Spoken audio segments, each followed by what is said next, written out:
Good morning प्यारे बच्चों। कैसे हो बच्चों? सारे सारे बहुत अच्छे होंगे ये उम्मीद करते हैं। तो बच्चों कल आपका टेस्ट था और बहुत सारे बच्चों ने बहुत ही अच्छे से वो टेस्ट अटेम्प्ट किया और मुझे भेजा और उनसे मुझे उन लोगों ने मुझसे डिस्कशन किया और मुझे बहुत अच्छा लगा सच में कि हम जो पढ़ा रहे हैं, हम जो मेहनत कर रहे हैं, उसका बदले में बच्चे भी मेहनत कर रहे हैं और कुछ सीख रहे हैं उससे। हमारा मकसद, टीचर्स का एक मकसद यही होता है कि वो जो पढ़ाए उसका बच्चे ज़्यादा से ज़्यादा सीखें। बाकी चीज़ें सब बाद में होती है।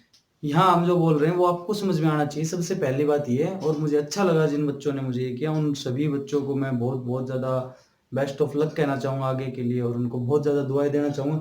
तो देखो हमारा जो टेस्ट था कल 9th और 10th दोनों क्लासेस का टेस्ट हुआ है और आज दोनों के वीडियोज़ आंसर आपको अपलोड कर दिए जाएँगे।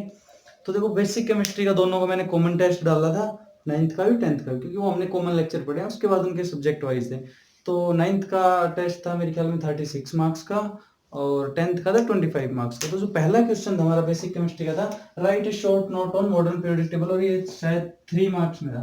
तो बच्चों सबसे पहली बात, देखो आप लोग बड़े हो गए हो, 8th क्लास से पास करके आए हो, बोर्ड वालों को 10th में पेपर देने हैं और सबसे ज़रूरी चीज़ होती है कोई भी क्वेश्चन अटेम्प्ट करने से पहले एक बार उसकी मार्किंग स्कीम देखें आप, कि वो कितने नंबर का है। उसके हिसाब से आप अपने मन में जो आपको इन्फॉर्मेशन दे रही है उसको सिंक्रोनाइज करें कि आपको कौन सी बेस्ट इन्फॉर्मेशन उस नंबर में, उतने नंबर में आप लिख सकते हो। अभी ये क्वेश्चन 3 नंबर में था, अभी क्वेश्चन 20 नंबर में भी आ जाए तो मॉडर्न पीरियोडिक टेबल पे आप 10 पेज भी भर सकते हो। भाई बना दो टेबल, लिख दो हर चीज, हर एक लॉ लिख दो, क्या दिक्कत? सब मॉडर्न पीरियोडिक टेबल है, मॉडर्न पीरियोडिक लॉ है। अब वो पूछा केवल 3 नंबर में, तो 3 नंबर का मतलब आपको केवल की पॉइंट लिखना है। और किसी भी चीज का की पॉइंट होता है उसका प्रिंसिपल, कि वो किस पे चलती है। तो आपको इस क्वेश्चन में सबसे पहली चीज एक लिखनी थी कि मॉडर्न पीरियोडिक टेबल किसके लॉ पे है, पहली बात। तो वो लिख दोगे अब क्या ला है, किसकी पीरियोडिक फंक्शन है, एटॉमिक नंबर का पीरियोडिक फंक्शन है, वो लिख दोगे। किसने दी अगर आपको याद है तो वो लिख देना, बहुत अच्छी बात है। उसके अलावा उसका बेसिक स्ट्रक्चर कि उसमें है क्या, तो उसमें कितने ग्रुप्स है, कितने पीरियड्स हैं, ये लिख देना। ये तो है बहुत ही कंसाइज, क्योंकि आपको बोर्ड में जो पेपर आप दोगे तो आपके पास एक लिमिटेड टाइम होता है, 3 आवर्स, और लिमिटेड मार्क्स होते हैं, कितने नंबर का पेपर है और इस क्वेश्चन के इतने मिलेंगे, चाहे आप कितने ही पेज भर लो, 3 नंबर से ज्यादा नहीं मिलने वाले। तो आप केवल उसको इतना लिखो कि 3 ही नंबर देने लायक हो। तो इसका जो शॉर्ट बहुत ही कंसाइज आंसर है वो आप ऐसे लिख सकते हो कि modern periodic table was based on the fact that the properties of an element are a periodic function of its atomic number. Sometimes it is named after Moseley periodic law. ये तो हो गया लॉ। अब देखो इसमें it has 7 periods and 18 groups containing 118 elements।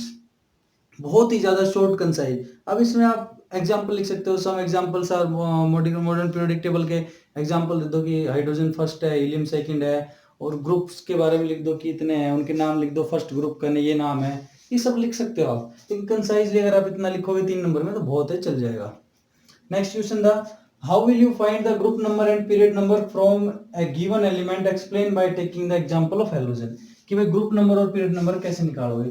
तो आप इसका आंसर सीधे आराम से कर सकते हैं। ये सब मैंने कराए हुए हैं वीडियोस में, आप बेसिक लेक्चर जैसे ही उठाओगे बहुत अच्छे से कराए हैं। मैं कह रहा हूँ आपको कोई टीचर नहीं कराएगा ऐसे से। कि हेलोजन, हेलोजन बताओ कौन से हैं? हेलोजन होते हैं फ्लोरीन, क्लोरीन, ब्रोमीन, आयोडीन, अस्टेटिन। कौन सी ग्रुप से होते हैं? फ्लोरीन का बताओ। 9 होता है ना एटॉमिक नंबर 9। 9 को कैसे लिखोगे? के में 2, एल में 7। तो मतलब कौन सा ग्रुप हो जाएगा? 7 + 10, 17th ग्रुप। और पीरियड कौन सा? 1 और 2। कितनी शेल है? First shell, second shell, period second. तो मैंने यही बताया था कि आप उस एलिमेंट का एटॉमिक नंबर लिखो, उसकी के एलिमेंट शेल में कॉन्फ़िगरेशन लिखो। अगर उसमें वैलेंस इलेक्ट्रॉन लास्ट वाली शेल में इलेक्ट्रॉन 1 और 2 है तो मतलब उसका ग्रुप फर्स्ट और ग्रुप सेकंड होगा। अगर उससे ज्यादा है 3, 4, 5, 6, उसमें 10 जोड़ दो आप, वो ग्रुप नंबर निकाल देगा। पीरियड कैसे पता चलता है? जितने सेल्स है उसमें, के शेल, एल शेल, 2 शेल है तो कौन सा पीरियड हो गया? सेकंड पीरियड हो गया। कर लोगे भाई? सारे कर लेंगे, बहुत अच्छी बात है। नेक्स्ट क्वेश्चन देखो, हेलोजन में आप क्लोरीन का भी एग्जांपल ले सकते हो, उसके अलावा ब्रोमीन, क्लोरीन सभी का एग्जांपल ले सकते हो। नेक्स्ट क्वेश्चन क्या था देखो, नेक्स्ट क्वेश्चन है भाई, फर्स्ट क्वेश्चन है draw the atom of potassium with shell and electronic configuration. भाई आपको पोटेशियम का एटम ड्रॉ करना है उसकी शेल कॉन्फ़िगरेशन के साथ। भाई पोटेशियम का मैंने स्पेशल केस बताया था कि पोटेशियम और कैल्शियम का के एल एम है ना। पोटेशियम डिनोट कैसे करोगे? के से। क्या है? पोटेशियम। आपको होना चाहिए याद, एटॉमिक नंबर होता है इसका 19। कॉन्फ़िगरेशन लिख लो 2881। ये है इलेक्ट्रॉनिक कॉन्फ़िगरेशन। क्यों 2 8 9 क्यों नहीं है? क्योंकि बाहर वाली शेल में 8 से ज्यादा इलेक्ट्रॉन नहीं आ सकते, तो ये 8 होके अगली शेल में चला जाएगा। तो ये K shell, L shell, M shell, N shell. बनाओ पोटेशियम का। ये हो जाएगा हमारा न्यूक्लियस। न्यूक्लियस में प्रोटॉन कितने बताओ भाई? 19। न्यूट्रॉन कितने होते हैं? पोटेशियम में 20 होते हैं न्यूट्रॉन। पहली शेल, दूसरी शेल, तीसरी शेल, और ये आ गई हमारी लास्ट शेल। पहली शेल में कितने इलेक्ट्रॉन? 2 इलेक्ट्रॉन। दूसरी शेल में 8, 1 2 3 4 5 6 7 8। तीसरे में भी 8, 1 2 3 4 5 6 7 8, और लास्ट में 1 इलेक्ट्रॉन। ऐसे लिखोगे। शेल को काटते हुए इलेक्ट्रॉन लिखोगे। यहाँ लिखोगे पोटेशियम एटम, ये लिखोगे न्यूक्लियस, इनको शेल को डिनोट करोगे एन शेल, फिर ये एम शेल, ये एल शेल, ये के शेल। ये हो जाएगा पूरा हमारा पोटेशियम का एटम और इसका इलेक्ट्रॉनिक कॉन्फ़िगरेशन।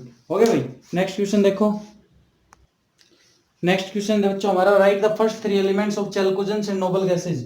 भाई चैल्कोजेंस और नोबल गैसेज आपको पता होना चाहिए। चैल्कोजेंस किसको कहते हैं? चैल्कोजेंस बोलते हैं ऑक्सीजन फैमिली को, है ना। कह रहा फर्स्ट 3 चैल्कोजेंस और नोबल गैसेस, ये दो चीजें पूछी है with their respective group number and period number. लिखो भाई चैल्कोजेंस के फर्स्ट 3 कौन सी फैमिली? ऑक्सीजन फैमिली होती है, ऑक्सीजन फैमिली। ओ से सस्सी से ओ, सस्सी से टी ओ। नोबल गैसेस बताओ क्या है?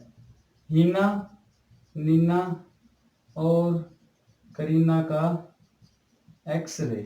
फर्स्ट 3 ये 3 लिखना है हमने। अब देखो आपको मैंने ऑक्सीजन का कराया, सल्फर का कर लो आप, यहाँ हीलियम का कर लो, नियॉन का कर लो, आर्गन का कर लो। सेलेनियम पे जाओगे तो ज्यादा हो जाएगा, 20 से ज्यादा। इसको आप छोड़ सकते हो, मत करो। उसमें फिर एसपीडीएफ की टर्म्स में लिखेंगे। ऑक्सीजन का लिखो एटॉमिक नंबर 8 2 6, के में 2, एल में 6। सल्फर बताओ क्या होता है? 16 2 8 6, एम शेल में आ गए 6। तो बताओ पीरियड कितना है? Second period. ग्रुप कितना है? 16th group. Second period 16th group. यहां देखो पीरियड 1 2 3 थर्ड पीरियड। 3 सेल है ना, और ग्रुप कौन सा रहेगा? वही 16th, सेम ग्रुप। तो इनका ग्रुप 16th होगा और पीरियड हो जाएगा इसका फर्स्ट और सेकंड। 2 सेल है, इसका फर्स्ट सेकंड थर्ड, 3 सेल है, तो ये थर्ड पीरियड, ये सेकंड पीरियड। इसको छोड़ दो। हीलियम पे आ जाओ। एटॉमिक नंबर 2 2, के शेल में 2, बस कुछ नहीं है यहाँ पे। तो ये कैसा जाएगा? ग्रुप कौन सा है बताओ? कौन सा ग्रुप होगा? अरे बताओ नोबल गैस कौन सा ग्रुप होता है? 18 ग्रुप। ये हीलियम यहाँ पे एक्सेप्शन है, फुलफिल स्टेबिलिटी है। हमने क्या कहा था कि जिसके लास्ट टाइम 1 2 वो फर्स्ट और सेकंड ग्रुप में आएगा, लेकिन हीलियम 18th ग्रुप में, क्योंकि ये नोबल गैस है, फुलफिल स्टेबिलिटी। उसके बाद नियॉन 2 8, देखो 8 फुल है ना, तो group 18th period second. 2 8 8, argon का 18 होता है, तो 2 8 8, थर्ड पीरियड और 18th ग्रुप। हीलियम का याद रखना, 18th ग्रुप का होता है, नोबल गैस होती है। हो जाएगा। नेक्स्ट क्वेश्चन देखो। नेक्स्ट क्वेश्चन है भाई हमारा,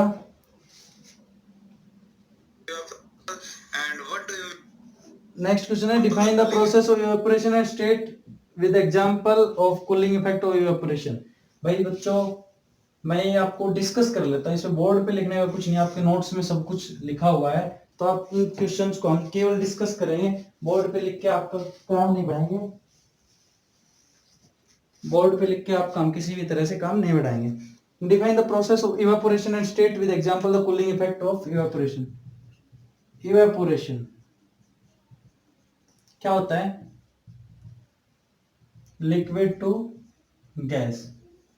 भाई टेम्परेचर राइज करते हैं इवेपोरेशन बढ़ जाता है।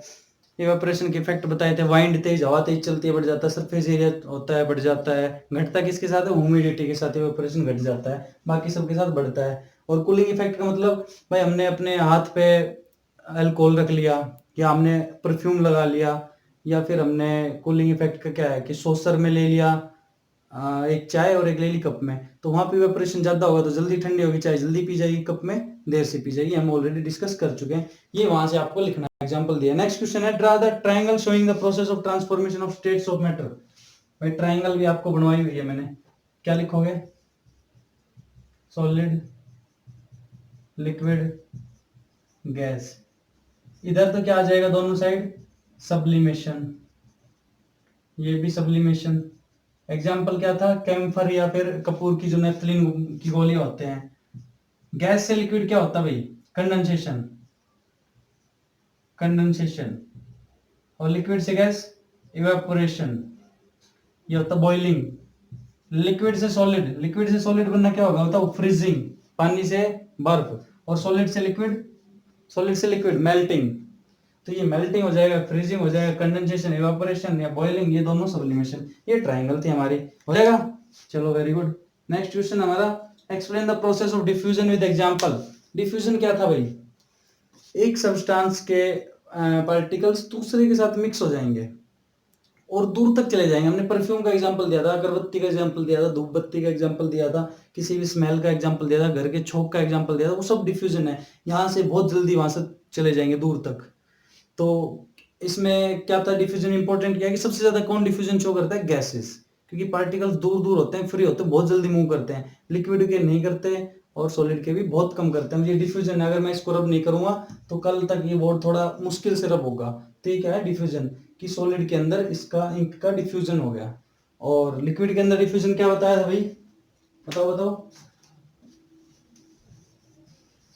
लिक्विड के अंदर मैंने इंक डाली थी, इंक का डिफ्यूजन कराया था। नेक्स्ट देखो, what do you mean by the latent heat, what are its type? Example देखो, लेटेंट हीट पे पूरा लेक्चर दिया है मैंने, आपने नहीं पढ़ा वो आपकी गलती है। लेटेंट हीट वो अमाउंट ऑफ हीट है कि आप टेम्परेचर बढ़ाते रहो लेकिन वो उससे ज्यादा थर्मोमीटर ना दिखाए, कि जो एक्स्ट्रा अमाउंट ऑफ हीट होती है वो होती है लेटेंट हीट। जैसे हमने पानी को वेपराइजेशन करने के लिए रख दिया, नीचे से हीट दे रहे हैं, थर्मोमीटर लगा रखा है, तो 100 डिग्री सेल्सियस ही दिखाएगा। उसके बाद स्टेट चेंज हो जाएगी कि टेम्परेचर एट विच, बताओ क्या होता है? स्टेट चेंज हो जाती है, क्या बिना चेंज हुए? बॉइलिंग पॉइंट या मेल्टिंग पॉइंट चेंज हुए बिना हो जाएगा लेटेंट हीट। पूरा एग्जांपल, पूरा एक लेक्चर है, उसको आप बहुत अच्छे से समझना, बहुत अच्छे से हमने बताया हुआ है। नेक्स्ट क्वेश्चन था, और कितने टाइप की होती है? Latent heat of fusion, latent heat of vaporisation, दोनों टाइप पढ़ लेना। उसके बाद भाई, what do you mean by the states of matter? States of matter, solid, liquid, gas. Give difference between solid, liquid, gases, state of matter. 5 marks में आपको solid, liquid, gas के तीनों के कॉलम बनाने हैं। सॉलिड के बारे में लिखना है कि फिक्स वॉल्यूम होती है, फिक्स शेप होती है। लिक्विड गैस के बारे में, उसकी शेप के बारे में, उनकी मेलेबिलिटी के बारे में, फ्लूइडिटी, कि सॉलिड होते हैं वो फ्लो नहीं करते हैं, लिक्विड फ्लो करते हैं। गैसेस क्या करते हैं? गैसेस क्या करती है बताओ? गैसेस भी एक्सपेंशन शो करती है, उड़ती है हवा में। उसके अलावा और क्या लिखोगे? इफेक्ट्स, कि पार्टिकल का स्ट्रॉन्ग फोर्स ऑफ अट्रैक्शन इसमें ज्यादा होता है, कम होता है, या बहुत कम होता है। तो ये सारी चीजें हमने बहुत अच्छे से किया। आप लेक्चर देखना, वहां से नोट डाउन करना, अच्छे से इसको सोल्व करना टेस्ट को। Define the process of condensation and sublimation. Condensation क्या है? कि हमारा उससे वेपर से, गैस से क्या होगा? लिक्विड में चेंज। कंडेंसेशन, हम भाप को पानी बना दें, इकट्ठा करके दोबारा ड्रॉपलेट्स आ जाए। और दूसरा क्या था? सब्लिमेशन। सब्लिमेशन है या तो सॉलिड से सीधा गैस, या गैस से सॉलिड, नेफ्थलीन की बॉल्स का। तो इस तरह से टेस्ट था बच्चों, इसको आपको फेयर में नोटबुक में सोल्व करना है, लिखना अच्छे से अपनी लैंग्वेज में। देखो कोई फिक्स लैंग्वेज नहीं होती साइंस की, बशर्ते आपकी एक तो स्पेलिंग बहुत अच्छे से सही होनी चाहिए। बहुत सारे बच्चे स्पेलिंग मिस्टेक करते हैं, वेपराइजेशन की स्पेलिंग गलत है, कन्वर्जन की स्पेलिंग गलत है, मेटल की स्पेलिंग गलत है, वो सही करें आप लोग। इन सभी को बहुत अच्छे से समझे, कोई डाउट हो तो आप पूछे, इनको याद करें, फिर नोटबुक में अच्छे से इस टेस्ट को लिखें और खुद मार्किंग करें इससे देख के कि आपने कैसे क्या किया है। सेम डिट्टो नहीं होना चाहिए, लेकिन उसका मतलब, उसका भाव, उसका एक्सप्रेस सही से वही होना चाहिए जो कॉन्सेप्ट में है। बाकी आप आजाद हो करने के लिए। तो बच्चों अच्छे से इसको पढ़ो करो और घर में रहो, stay safe, stay home. Lockdown बढ़ा दिया गया है, स्कूल आपके खुलेंगे नहीं अभी, कम से कम मई जून जून तक तो नहीं खुलेंगे, जून जुलाई तक। उसके बाद देखते हैं। तो आप पढ़ते रहिए, साथ बने रहिए, चैनल को सब्सक्राइब कीजिएगा, अच्छा लग रहा है तो और औरों को भी बताइएगा। और मिलते हैं अगले मंडे को, कल मिलते हैं आप लोगों से नए लेक्चर के साथ। तब तक के लिए धन्यवाद।